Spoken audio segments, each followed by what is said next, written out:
What's up, everybody? This week, we look at a book adaptation that didn't suck. The classic that is Clueless. That and a whole lot more is to come, because maybe, as far as you are concerned, I am the messiah of the DMV. Welcome to the show.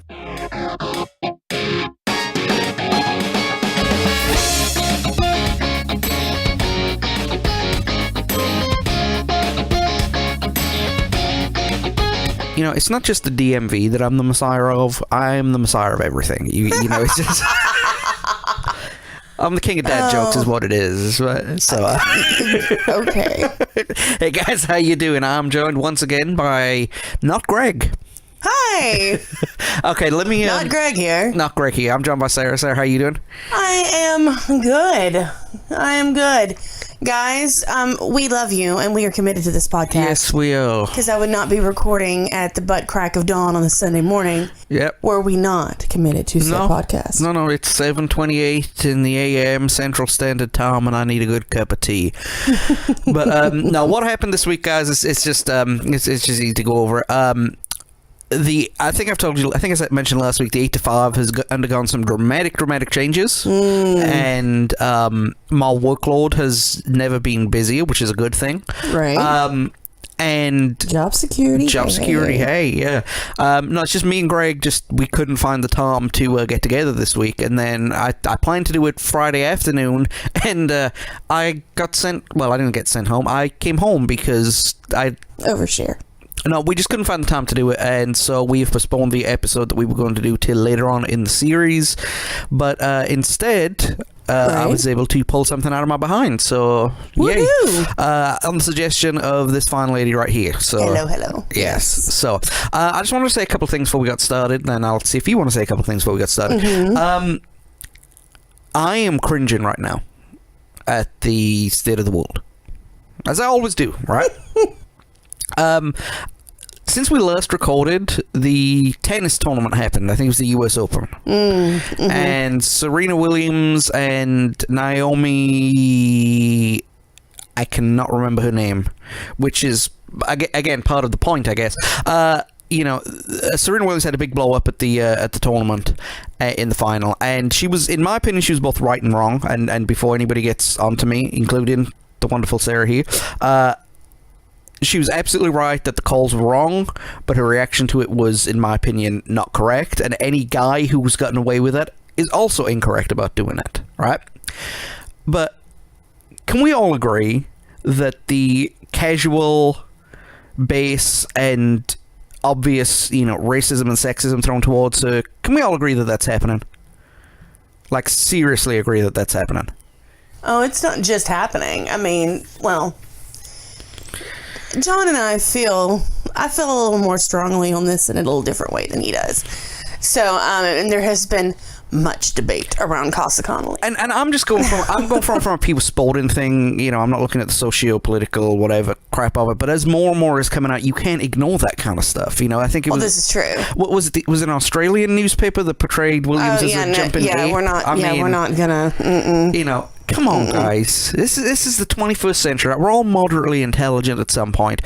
Why the heck are people to this day still hateful of people because of the difference in pigment of an organ? Well, if you figure out the answer to that, please let the rest of the world know so we can, wrap that mess up. Oh, I know what the answer is. The answer is the people are idiots. But, they won't see it that way. No. But also, to keep the mood light and fluffy. Yes, please. Anybody who's been affected by the recent hurricane in North Carolina, I know I've got a few listeners out there. Guys, be safe. Yes. Do everything that you can. Don't go looting. Oh God, no. No, don't go looting. But just go have your safety. Play a lot of spades and Monopoly. Find a Waffle House. They're always open. Get you some dodgy food, some bad food, some great food even. But just be safe, keep safe. The worst looks like to be over in terms of the storm, but then we've got the after effects coming too. So again, stay vigilant, stay safe. We might be a little high up here in Louisiana, but we've been known to be affected by a hurricane or two. And just be safe, everybody. If they say get out, Get Out. Yeah. I mean, you know, I think it was D.L. Hewley said sometimes we got to stop looking for the you know, for the burning bush and the voice from the sky. Sometimes it's a meteorologist saying leave, you know. Right. So has anything happened in the world of Sarah in the last week or so? Just work. Working on outlining a new book. Yes. And just, you know, doing my thing on the DL. And for those thinking new book, trust me, she is a very, very good writer, and I've kind of read the idea, the basic, you know, the embryonic idea of this, and this is going to be fantastic, guys. So when we know more, which will be in a couple of months, yeah, we'll give more details. But okay, yeah, we sound a little tired and a little something because it's 7:33 in the morning. We're pushing it, though. We're pushing through. We're pushing through. We're going to have some gags here in a few minutes. Yes, check a lot too. yes. But, guys, if you, like me, like to wake up at this time of the morning and stare at your phone, why don't you go to Because Maybe Podcast on Facebook, Twitter, and Tumblr. Look up our blog, BecauseMaybePodcast.wordpress.com. There's not going to be a blog this week because, again, I had to pull this episode out of my behind. And, again, that's nobody's fault. It just is what it is. And if you're on YouTube, look up Because Maybe Podcast. We should have the first 6 episodes of the podcast of last season up and running, and we'll be launching this season's episode starting next Sunday after. I'm not sure, and we will be moving back to our Saturday slot next week. Woo-hoo. So, you know, like I said, a lot of housekeeping this morning. All right, well, with that in mind, let's go review an 18th century book. Sorry, 19th century book. Yes. By the great Jane Austen. What the hell is that? A dress.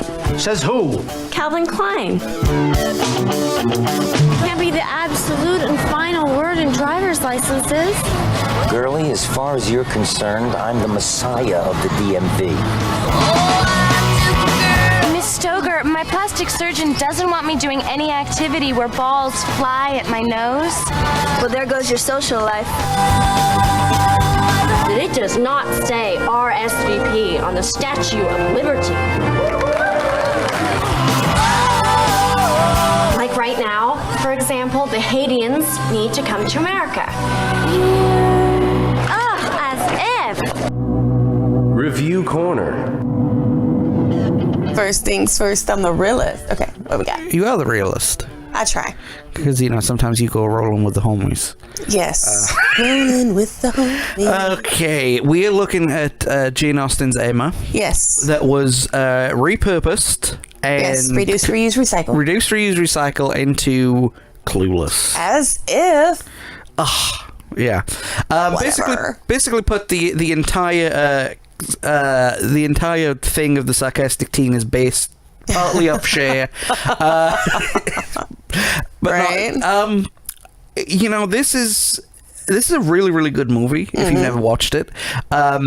There are some things that, you know, as a dude, you look for, you know, the stereotypical dude people think folks are, you don't necessarily go in, like, you know, fashion and crap like that. But it's actually, you know what, it's a really, really good movie. It's well acted, well directed, and all of that nonsense. Right. So, what is the movie about? Would you say it's a comedy or a comedy drama? It's a dramedy. It's a dramedy. Yeah. It was produced. It was directed and written by Amy Heckerling. Yeah. Produced by Scott Rudd and Robert Lawrence. Distributed and produced by Paramount Pictures. Released in June of 1995. Yes.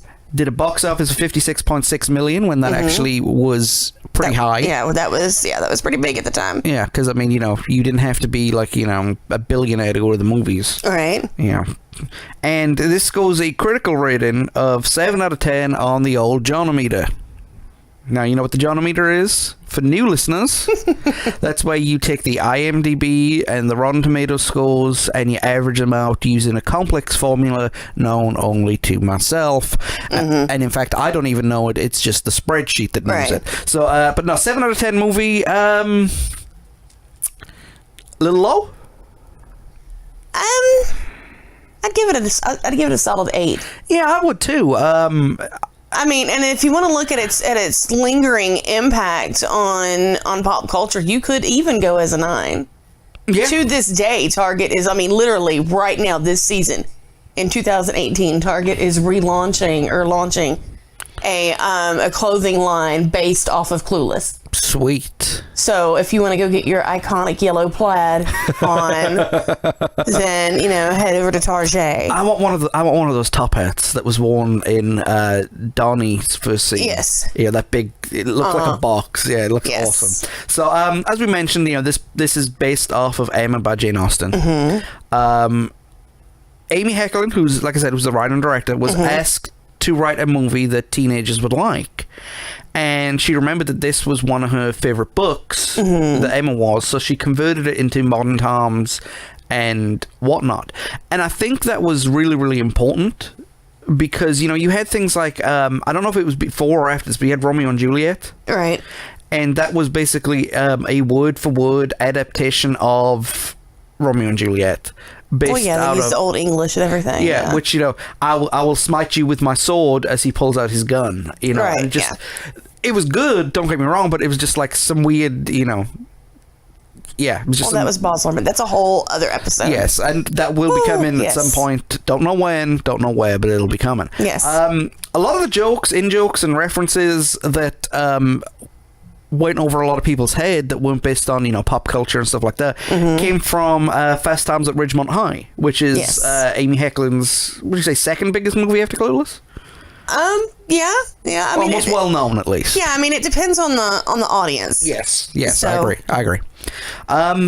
It's at the time in the early 90s, because I mean this was released in the mid 90s, but it was produced and everything in the early 90s. Right. You still coming off of things like Porky's, Revenge of the Nerds and stuff like that, and all the teen movies out there were basically marketed to teenage boys. Right. And there wasn't really any equivalent for the teenage girls at the time. And I'm not saying that teenage girls only care about fashion and popularity and stuff like that, but I mean, it's not like all teenage boys think about is sex and boobs, but it's who they were marketing to. They'd never marketed a movie like that to that demographic before, right? So it's demographics and stereotypes, which is what all that kind of thing is. But I mean, so is it fair to say this is the first, or at least the most influential? It was the most influential up until that point, yes. Okay. So what is this movie about? Sarah, please tell me, what is this movie about? Okay, well, Cher is rich, pretty, blonde, popular, and knows how to talk to anyone and doing just about anything. When she wants one of her teachers to get her better grade and can't seem to get him to, she and her friend Dion When she can't get a teacher to give her a better grade, she and her friend Dion decide to match that teacher up with another teacher to make him happier, and maybe a bit laxer on his expectations. When a girl named Ty transfers to Cher's school, she and Dion give her a makeover and attempt to find her a boyfriend.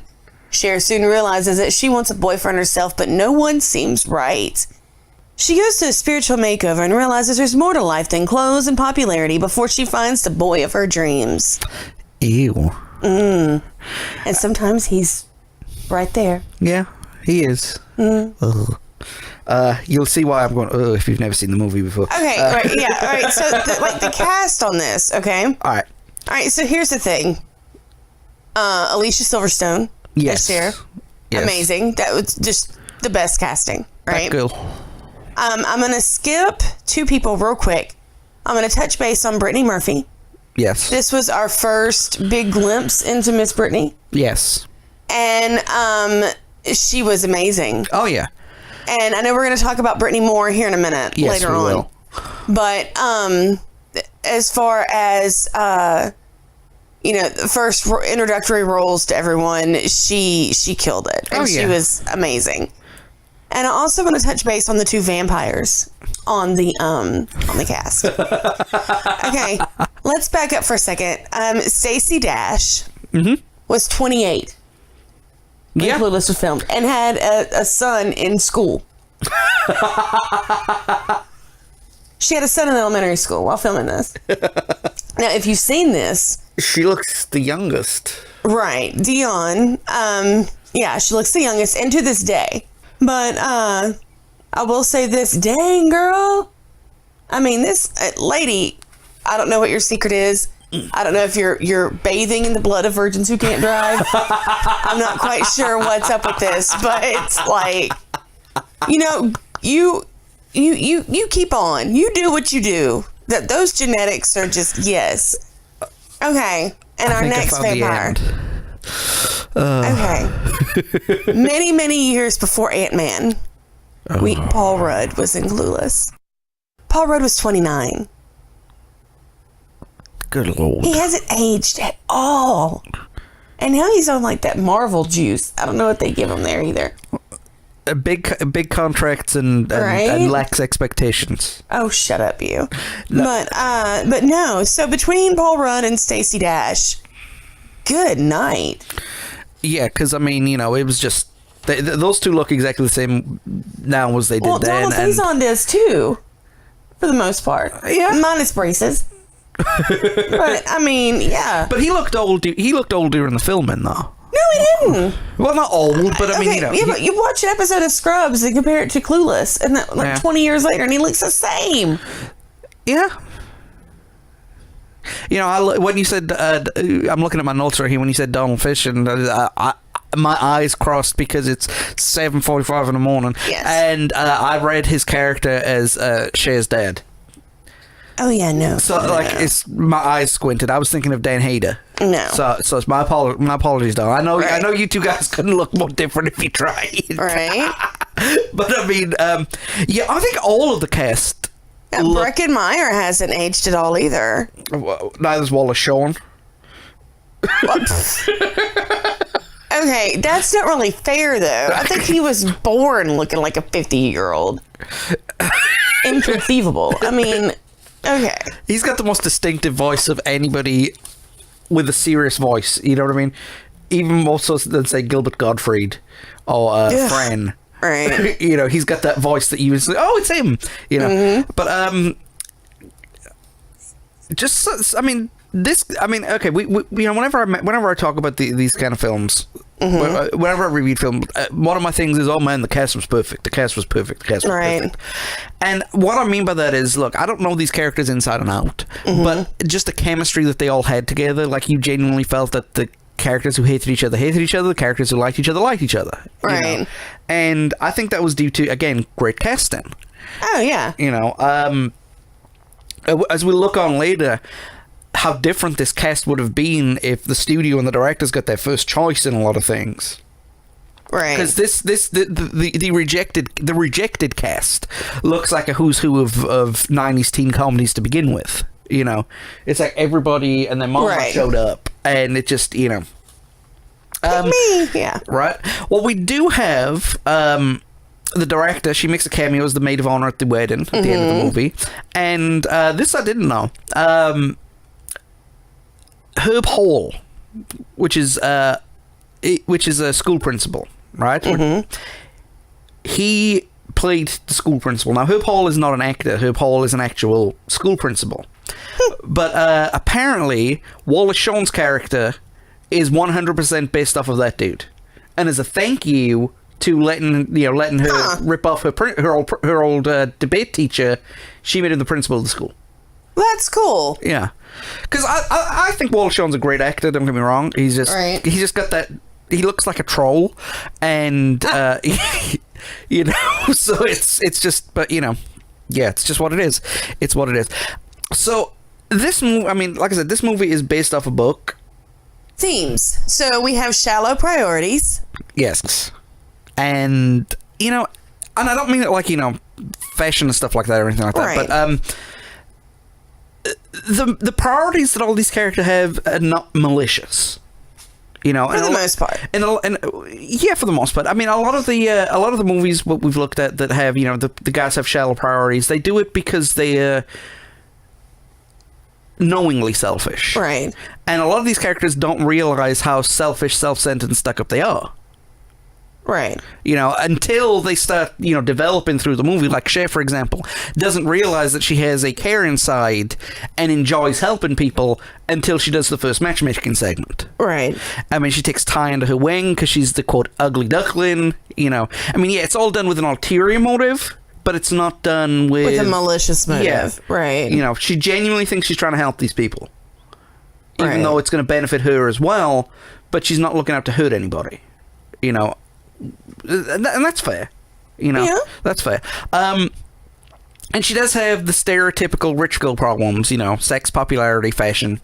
Yes. You know, of course, stereotypes are not right, but they do exist for a certain reason. You know, I mean, well, first off, especially in movies. Right. There's not a chick alive at the time, or even now, who did not want her closet. Yeah. No, I mean, you have to understand, this is long before things became automated on a grand scale. But she had a computerized closet Really? that would match her outfits. Yeah. And then so she would just navigate tops and bottoms, and it would tell her if it's something matched, and then spit it out at her. I mean, this was in 95, started recording in 94. Yeah. And so the GUI to even put that together was like above and beyond.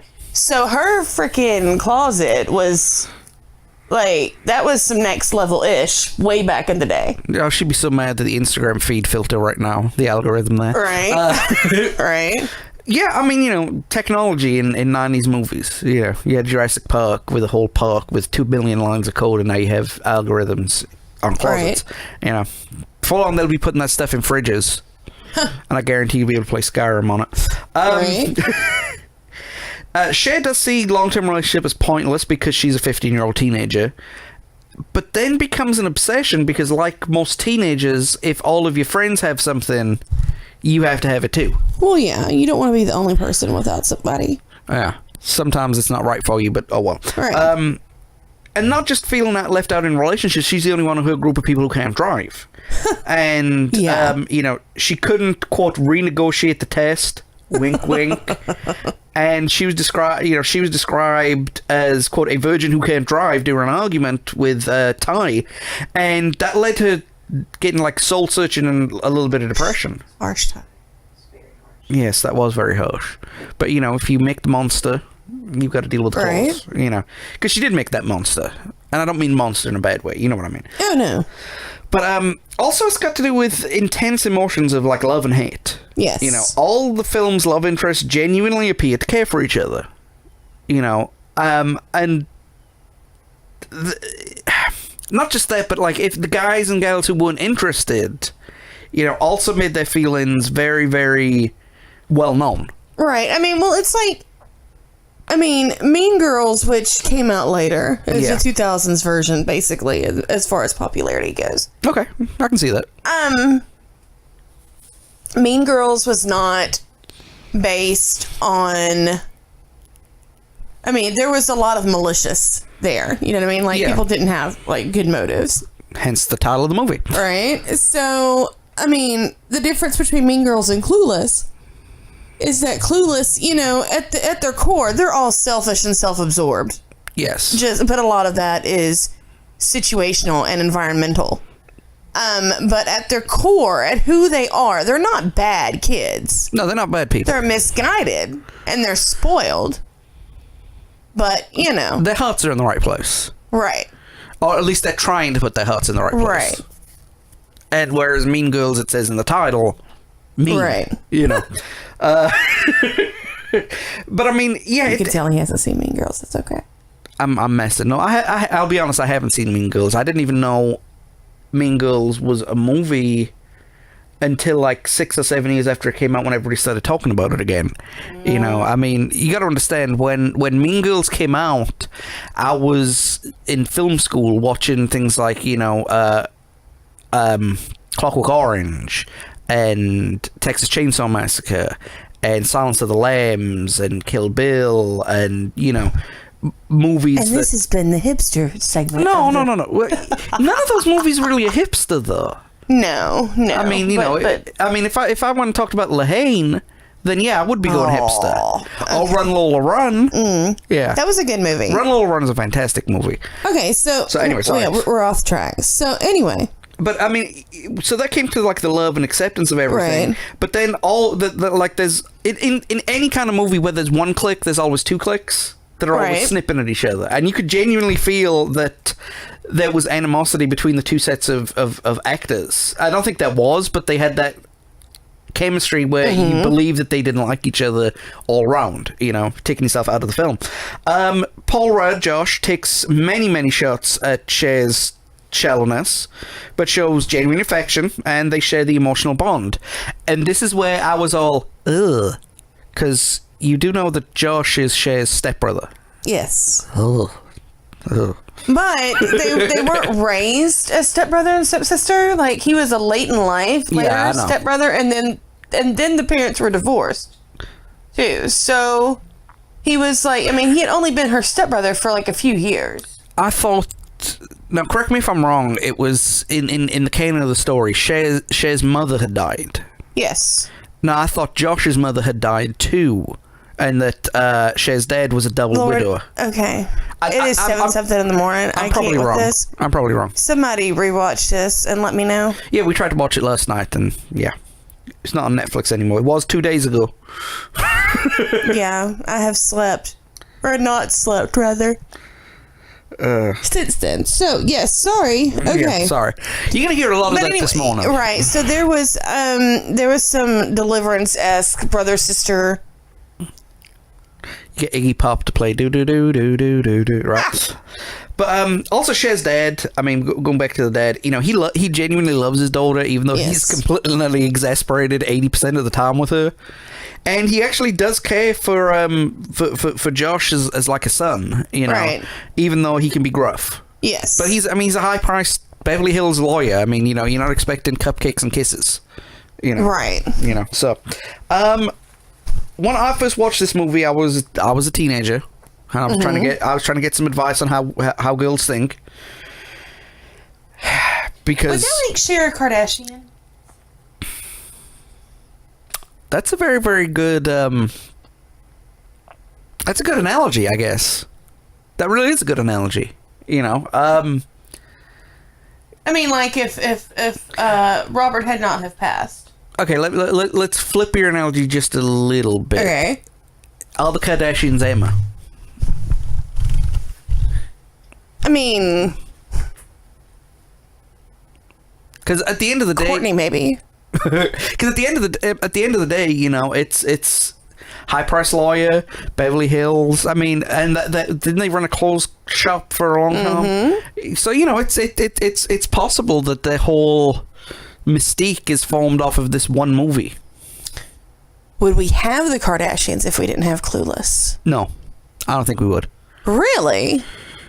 Definitely. Maybe. Well, here's the thing, all right? All right. Clueless was all about image, popularity, and fashion. Okay. It was the first movie of that time to be mass marketed to a certain demographic. So you think Clueless, like, pseudo-prepped an entire generation to accept the Kardashians? Yeah, I mean, look. That is... Yeah, that is some philosophical stuff. That's some next level ish right there. Well, the reason why I say that, and you know, it's not a knock on Clueless, and it's not a knock on the Kardashians, everything like that. Remember, we just come off grunge, was the big pop culture movement. So movies will, you know, the big wigs and executives wanted to bring everything back on their terms because grunge was a pure people's movement. Right. So they went in a different direction. Now, there had been, you know, movies about fashion. There had been there had been teen movies about popularity and love and all that kind of stuff. But this was the first to kind of bring them all together in a semi-serious, semi-satirical kind of way. Promote it to the masses. You know, as it's like girls are just, you know, chicks are just as cool and as funny and as hip as the guys. Right. And, you know, the way of thinking that the main characters in Clueless have, as we mentioned, the shallowness, but not malicious shallowness, you know, came out in a lot of people and a lot of teenagers at the time. And by the time we hit the mid 2000s, when all those folks were grown up, it's no secret, it's no coincidence that you had the Paris Hiltons, the Lindsay Lohan's, even though she was part of, she was an actress part of the scene, and then going up to the Kardashians. We have diverted into a direction I did not expect. Whoa, that's yeah. Okay, we got. Yeah. See, when you catch us on lack of sleep, we can get philosophical. Yeah. So basically, Amy Heckerlin. Yes. Thank you very much. Thank you. Bye. Yes. Thank you for the Kardashians. Yes. So let's go back to Clueless, which is a movie in the 90s that we're reviewing. Yes. With a pseudo philosophical. So they also had the theme of just normal teenage problems. Yeah. Definitely. Now, one of the things, and again, we're going to get a little bit more philosophical, believe it or not, right? Mm-hmm. I'm a big sock fan. Mm-hmm. And you'll see a story that is put on Twitter by a newspaper or a blog or something like that. Right. And it's ex-player opens up with battle of depression. Right. And the first comment, or the first few comments will be, right? How can he be depressed? He's making such and such a week. You're famous and everything like that, without realizing that, that mental illness mental illness doesn't carry your bank account. Yeah. The one thing or how many followers you have. Exactly. It's very equal opportunity. Exactly. So even though, and I've also said this before too, when I complain about my problems, right. I understand there are billions of people in the world who would love to have my life and my problems. Right. But it's just the environment that I'm in, and, it's affecting how I think and everything like that. Because at the end of the day, our brains are programmed to think and feel a certain way, and whatever. So even though that these have rich folk problems, there's still problems to those people, Yeah. I mean, Cher not being able to drive, that's a big deal to her. They don't have to go through the money stuff, but they go through the same problems that your average Cher's character, goes through the typical problems that a teenager goes through. And just because she has money doesn't mean she doesn't go through the same problems. Those are just amplified, because money is a great amplifier. Oh, yeah, it's the ultimate amplifier. I mean, we love Mr. Dude who lives in the trailer home watching this on DVD, laughing at the teenage girl giving homeless people skis. Right. But in her mind, she's helping because that's all she knows. Right. And yeah, it's what it is. Also, we look at like social status. That is a big thing in any high school in the world, which is the dumbest thing that as an adult you look at. But but as a teenager, that is the be all end all. It is absolutely the be all end all.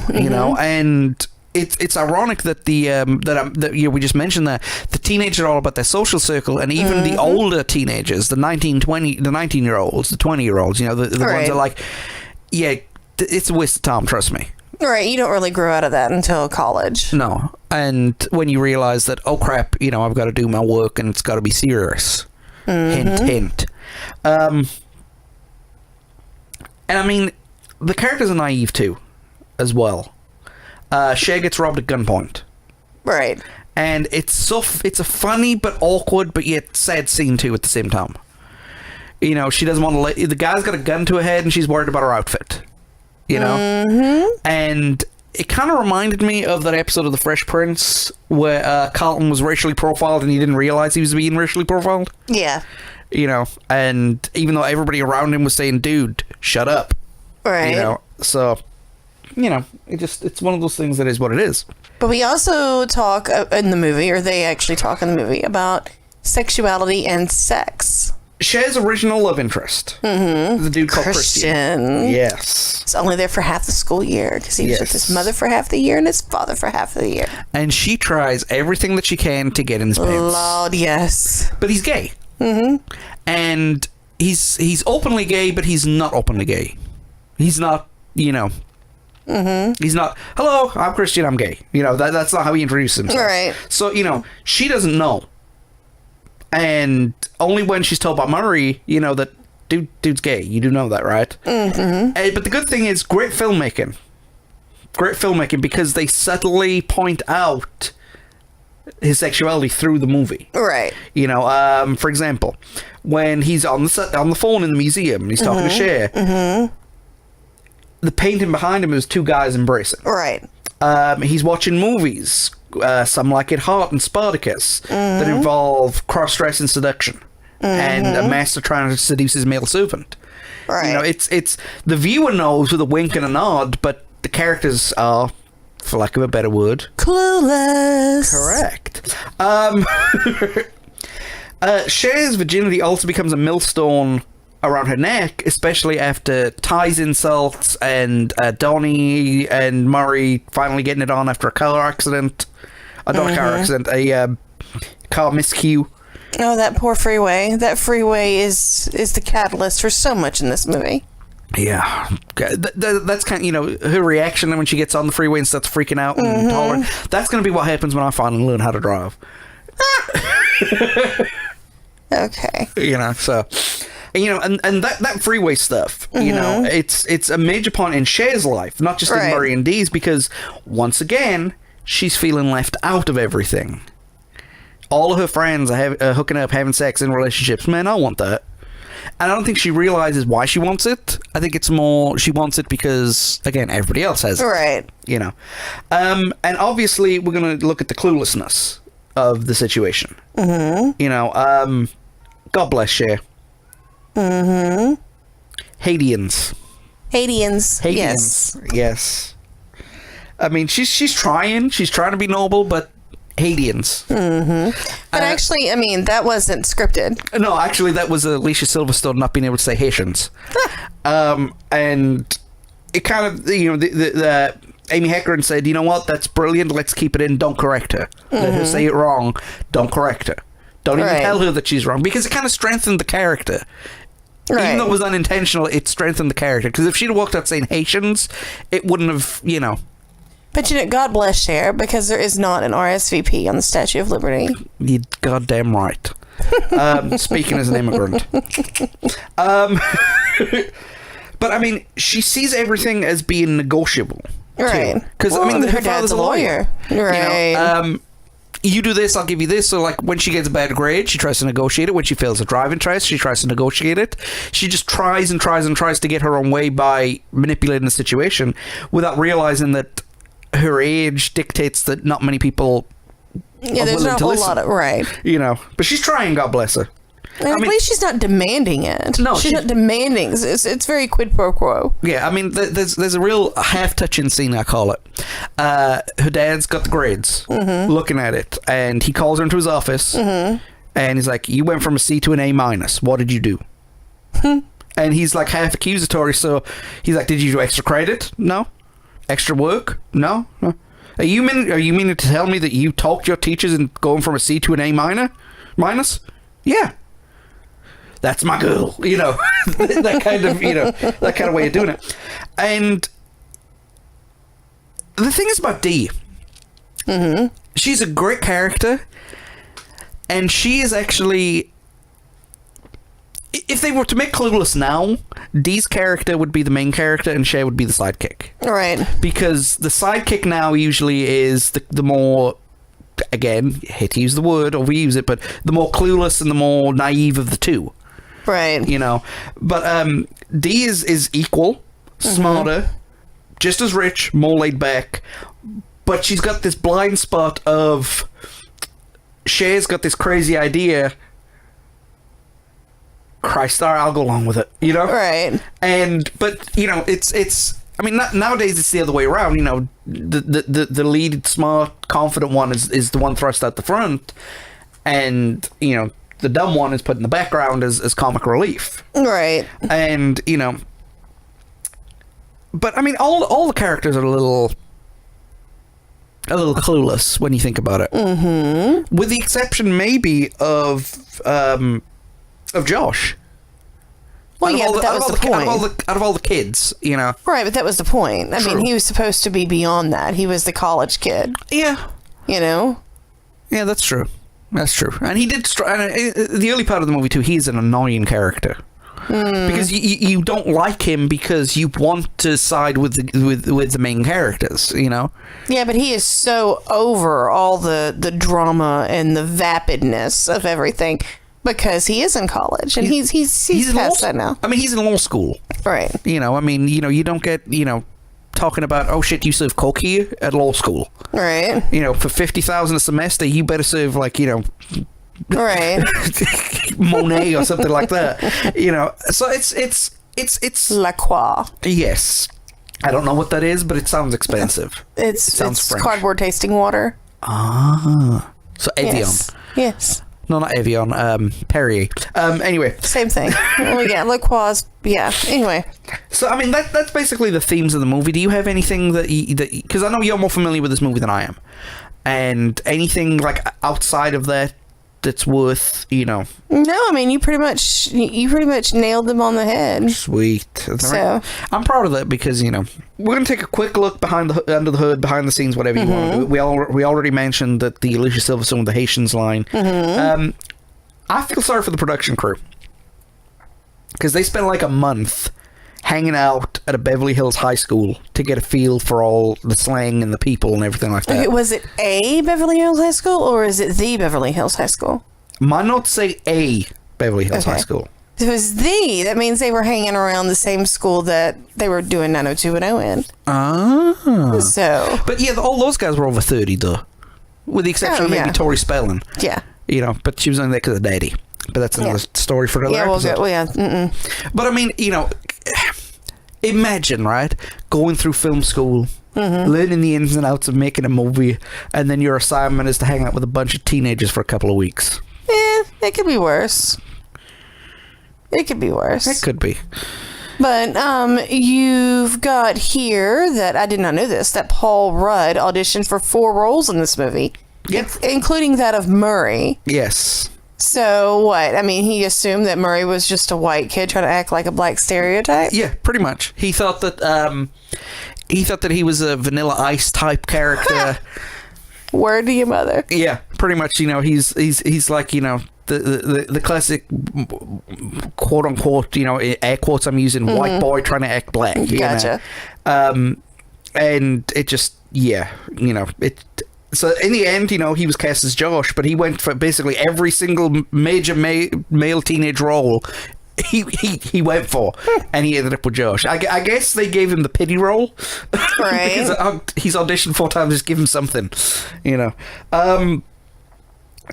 was a book that was released around about the same time that was called "How to Speak Cluelessly." Whatever, as if. Yeah, the way I picture it is you own all the Gilmore Girls DVDs. Yes. It's like that little booklet in there, that they had to talk about pop culture references. Right. Now how to decode. Yes. It was definitely a decoder. Okay. When looking this up, I was shocked by this because the 4 roles was one thing, right? This movie could have had Reese Witherspoon, Zooey Deschanel, Kerry Russell, and Alicia Witt as Cher. It could have had Terrence Howard or Chappelle as Murray. Jeremy Renner and Paul Rudd. Okay, stop. Okay.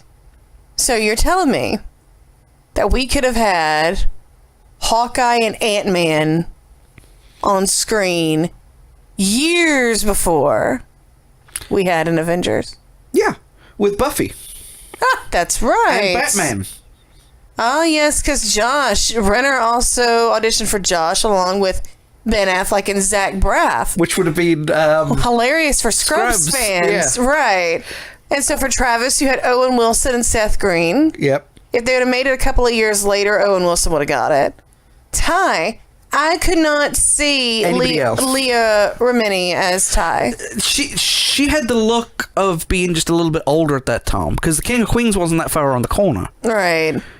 And you can't go from playing a teenager to a 30-year-old mom in the space of 3 years, All right. Well, then you've got Lauryn Hill auditioned for Dion, which I could actually see that. I could see that. Lauryn Hill... That would have been good casting. I think she went and did Sister Act 2, though. Right. At the time. And then Sarah Michelle Gellar auditioned for Amber. Now, this was back when she was on All My Children, wasn't it? Yeah. In fact, the reason... She was actually supposed to get the role as Amber. But All My Children wouldn't let her out.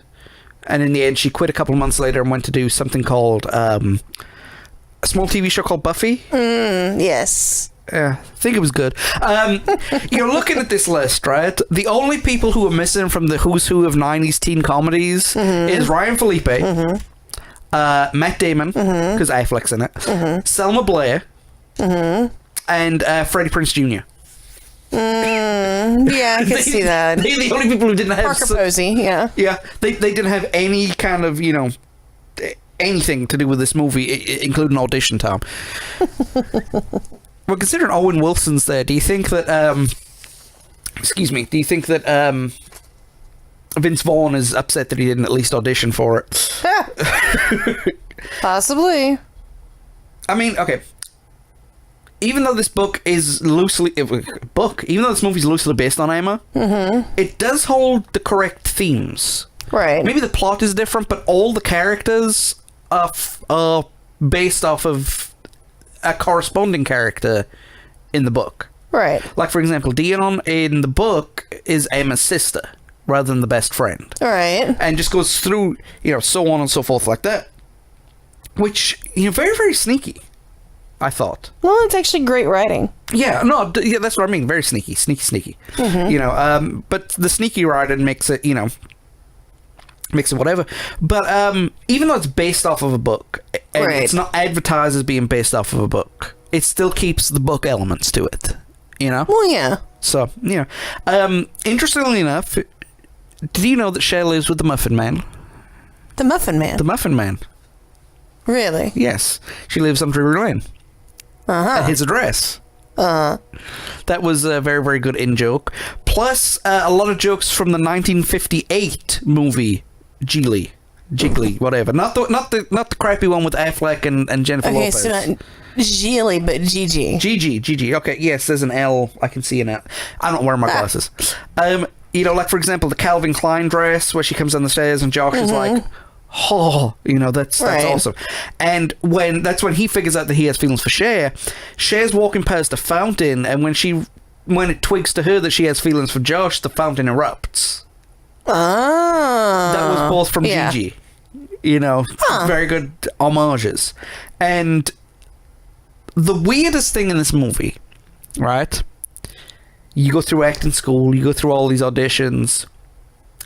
Your character is playing someone who literally means shit in Indonesian. Poor Ty. Oh, poor Brittany Murphy. Poor Brittany Murphy. And we'll get to that here in a few minutes.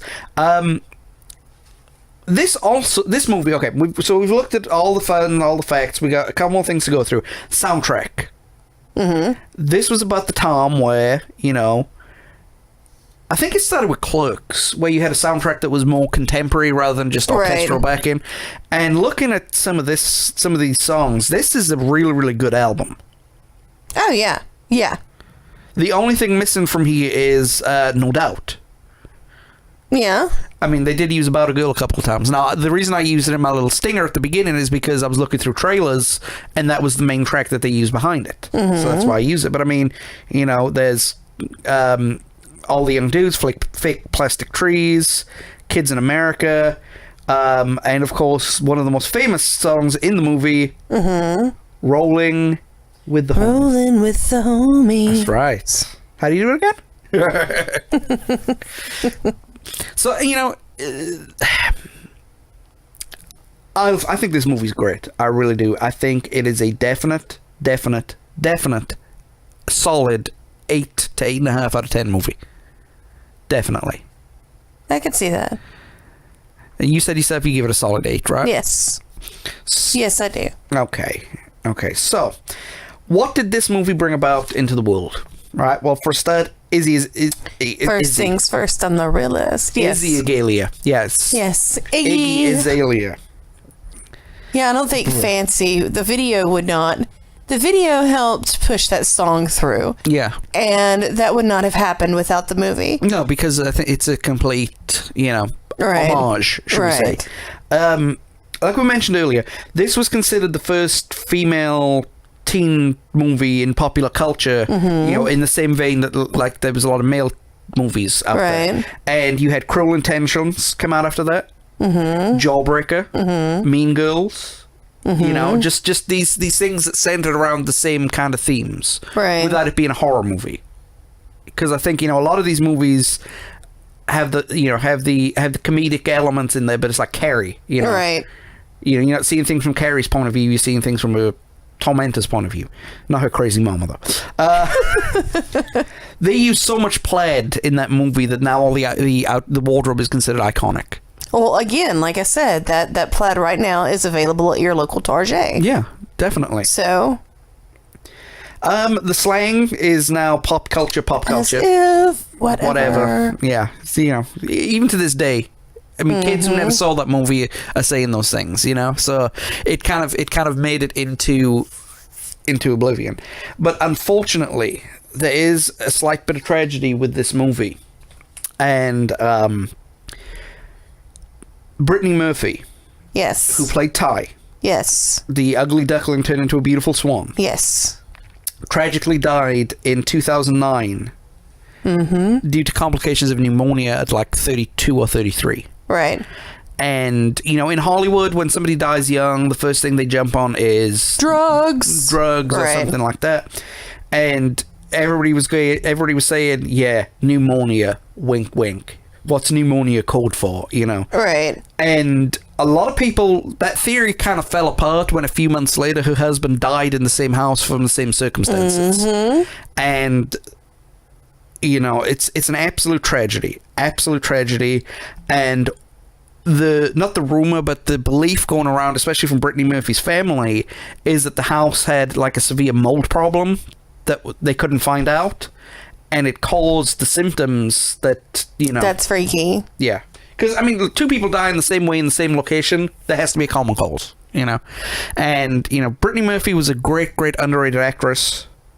A total sweetheart, too. Yep. But the death of Brittany Murphy did lead to one of the funniest internet memes out there. Oh, God. And I remember this. Yeah, it was... It was one of the first times where people like, and all of the other ones since then are based off of this. Yeah, and it was genuine with her, but with everyone else, it was parody. It was parody in that so like when somebody dies and you're not sure, like, John, take this. Okay, when she passed, people were throwing tributes on the Facebook and the Twitter and the Instagram, the MySpace, because MySpace was still there at the time, you know, and whatever, and they were putting. They put a picture up with the words "Rest in Peace, Brittany Murphy," but they were putting pictures of Alicia Silverstone or Britney Spears in her place, genuinely believing that was Brittany Murphy. Yeah, because they just did a quick Google search. They typed in Brittany Murphy Clueless, and it was one of the other pictures came up. Right. And that's horrible. You shouldn't laugh at that. It's the morbid sense of humor in me coming out, I guess. But now ever since then, you know, somebody's died and they'll put someone else up. You Right. know? You know, so it led to that. It's unfortunate that her legacy is Clueless and Memeage, I guess. Well, yeah, because, I mean, after that was in 2009, and so everybody was putting up memes, you know, with Britney Spears' picture, you know, good, with the head shaven. Rest well, Britney, and whatnot, but not putting Murphy at the end of it. No, it's just Britney. And so you had a lot of people going on Facebook going, oh my God, Britney Spears is dead, because Britney Spears had just had that really hellacious... I mean, to this day, if I say that if Britney got through 2007, I can get through today. That's right. So, but yeah, it led to a lot of confusion and whatnot. But it was the first instance of fake news. Yes, there you go. But I also had a lot of guys who starred in superhero movies in this. You know, we looked at Paul Rudd, we looked at Alicia Silverstone, who played Batgirl in one of the worst movies of all time. Yeah. That absolutely ruined everybody's career who starred in that. Maybe with the exception of Schwarzenegger. I don't know. And Uma. No, the only reason her career got back on track was because of Kill Bill. You know, and that's because she was close friends with Tarantino. But the one that people don't look at is Wallace Shawn. Let me ask you a question. Even though it's not Marvel, even though it's not DC, would you consider The Incredibles as a superhero movie? Yeah. Okay, he's in The Incredibles. He gets thrown through a wall, though, so... Yeah. And, of course, as we all know, Wallace Shawn is Mr. Inconceivable. He keeps using that word. Yes. He's not sure what that word actually means. Yes, Princess Bride. Yes. So that is our very, very quick, slapdash, put together review of Clueless. We'll probably do another one about Clueless in a couple of months, you know, just kind of fleshing it out a little bit, where it's not 8 o'clock in the morning and a very, very quick research time. First things first, I'm the sleepiest. Yes, first things first, I'm the sleepiest. So, Sarah, we will be right back. We got a couple more things to talk about before we get on out of here, but we'll be right back. Fabulous.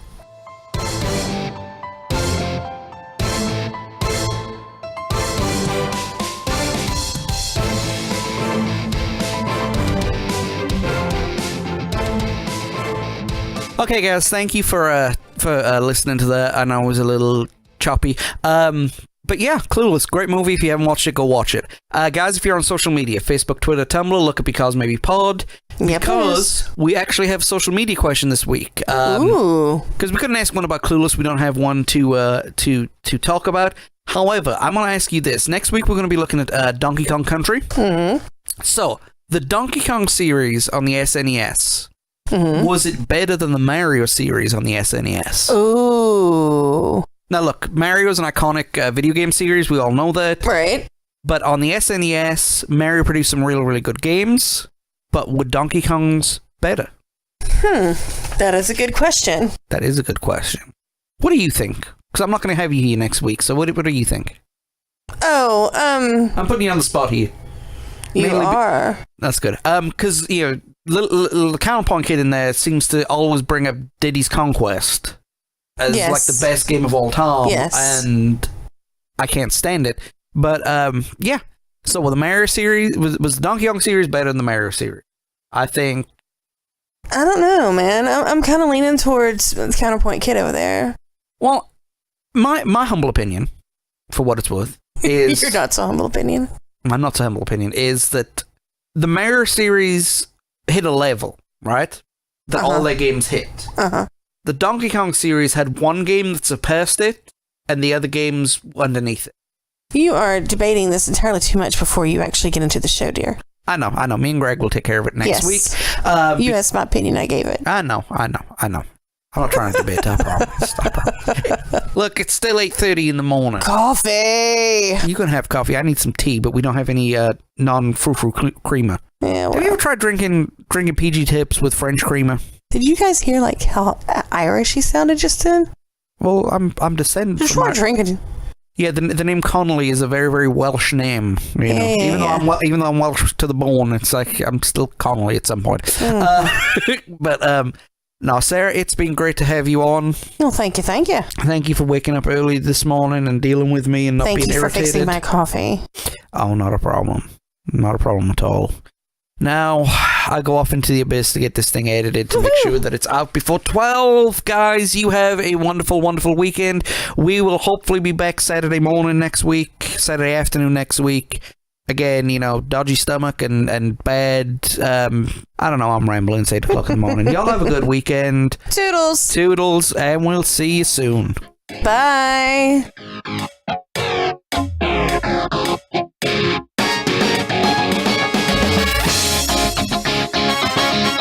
Hey guys, thank you for taking the time to listen to this week's episode. Before you go, do not hit stop yet. We're not quite done. Normally I cut this kind of stuff out because, you know, it's whatever, but this is how sleepy we were this morning putting this stuff together. Hope you guys enjoy it. We will see you next week. Have a good time. You know, we've said before, and Stop! I don't know. You said shallow Priotitties.